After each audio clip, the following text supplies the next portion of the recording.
What if the role that made you a legend also destroyed you? Imagine being cast as Superman, the dream gig, the hero of hope, the icon of strength, a symbol so pure he could lift planets and box office numbers. But here's the twist: behind the cape lies something sinister, a string of tragedies, career implosions, and premature deaths have followed those brave or unlucky enough to become the Man of Steel. Coincidence? Hollywood superstition? Or is there truly a curse tied to the last son of Krypton? Welcome to Layered History, where we rip off the mask and expose the darker truths hiding behind pop culture's brightest smiles. This is the cursed history of Superman's casting. The curse, urban legend, or industry rot. Let's define what we are dealing with. The Superman curse is an infamous Hollywood urban legend. If you play Superman or get too close to him, metaphorically, you suffer tragedy, obscurity, or worse. The legend hinges on three key themes: typecasting, a role so iconic it swallows your career; tragedy, from fatal accidents to mysterious deaths; and tabloid theater, media obsession turning bad luck into cosmic retribution. But what if the curse isn't mystical at all? Just a reflection of how ruthless the industry really is. Let's fly back to where it all started. Kirk Alyn, the man who got left behind. Kirk Alyn was the first man to wear the S on screen in the 1948 Superman series. The audience loved it. Studios, not so much. Allen was typecast so severely it became a professional news. Post Superman, casting directors couldn't see him as anything but the caped crusader. His career fizzled. He died in 1919 of Alzheimer's, his last major appearance being a blink and you'll miss it cameo in Superman the movie. The curse hadn't yet turned deadly, but the ghost of typecasting was starting to whisper. George Reeves, the bullet heard round Hollywood. George Reeves, the TV Superman of the 1950s, became a household name and a trapped man. Audiences saw him as the Boy Scout superhero, but casting agents saw him as a liability. Then came the tragedy. In 1959, Reeves was found dead with a gunshot wound to the head, officially ruled a suicide, but no fingerprints on the gun. A fiancé asleep in the house, an affair with the wife of a powerful MGM executive. Hollywood conspiracy theorists have feasted on this case for decades. Suicide, hit job, cover up, or the first major toll of the so-called curse. Whatever it was, Reeves became the legend's martyr, and the Superman role got blood on its hand. Christopher Reeve, the fall of a god. Fast forward to 1978, enters the Superman for an entire generation, Christopher Reeve. He was tall, magnetic, charming, everything Kal-El needed to be. 4 films cemented him in pop culture, but off-screen, the shadow crept in.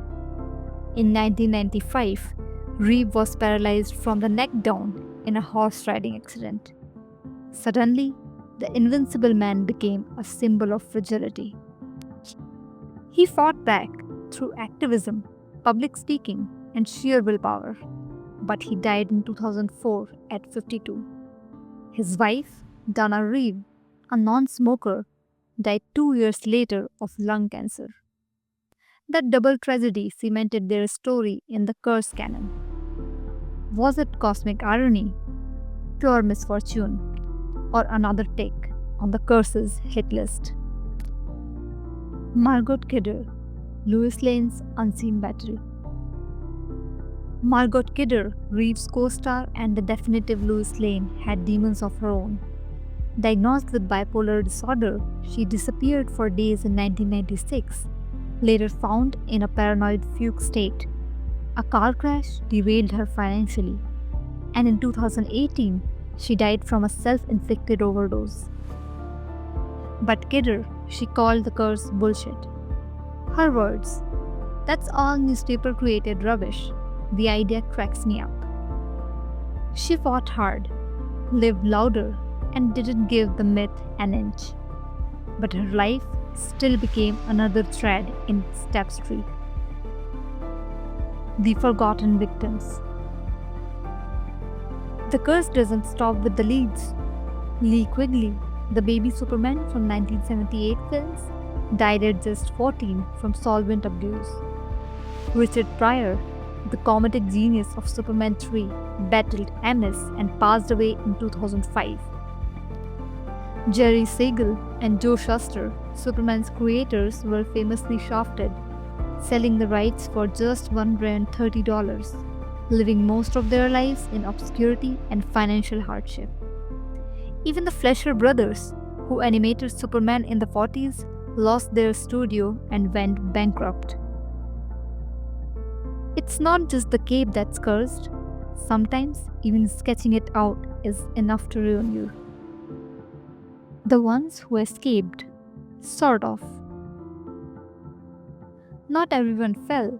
Dean Cain, Lewis and Clark, is still active, though never landed another breakout role. Tom Welling, Smallville, dodged the cape altogether. No tights, no curse. Brandon Routh had a rocky start but rebounded in Legends of Tomorrow. Henry Cavill seemed fine until the DCU unceremoniously dumped him, first from Superman, then The Witcher. They may not be cursed, but they are definitely not thriving. The curse doesn't always kill, it sometimes just lingers. Finally, curse or coincidence? So, is there really a Superman curse? Here's the truth bomb. Probably not. What we call a curse may just be the dark cocktail of typecasting, media pressure, brutal studio systems, and random tragedy. If you have dozens of people associated with a franchisee over decades, some of them will inevitably meet unfortunate ends. But the myth persists. Why? Because we want our heroes to be haunted. We crave poetic irony. Superman, the indestructible god, cursed in real life. It's too perfect a narrative to ignore. But maybe the real curse isn't on the actors. It's on us, the audience, for needing their fall from grace to make their rise feel more mythical. So, what do you think? Is the Superman curse a dark force stalking Hollywood? Or just another grim fairy tale we tell ourselves to make sense of randomness? Drop your thoughts in the comments, and if you're still here, consider subscribing to Layered History, where the past is never simple and the truth always has layers. Until next time, stay curious, stay skeptical, and maybe don't try on the cape.